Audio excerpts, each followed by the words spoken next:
салом ҳамватанони азиз.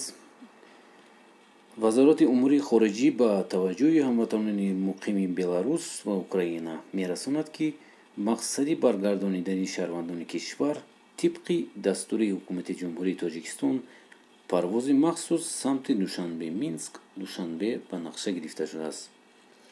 ба иттилои китоботи вазорат, парвози мазкур рӯзи 10 июл аз ҷониби ширкати ҳавопаймои Somon Air сурат мегирад. манба меафзояд, ки шаҳрвандони кишварҳои хориҷӣ имкон доранд бо ҳавопаймои мазкур ба Минск парвоз кунанд.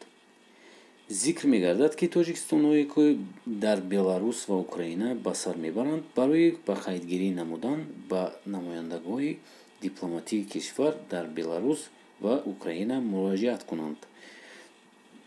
яъне дӯстони азиз, бачаҳои тоҷик ки ҳастанд дар Украину дар Беларусия, шумо метавонед ҳатман занг занед ба посольствои Тоҷикистон ва онҷо рӯйхат карда истодан.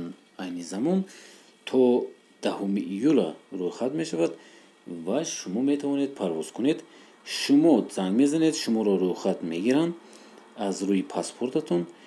баъд шумо метавонед биравед ҳамон саҳар рӯзи 10 июл метавонед харед аз ҳамон аэропорт и баъд аз чанд соаташ метавонед паред ба самолёт. саволе доред бачаҳои Беларусия, Украина, нависед.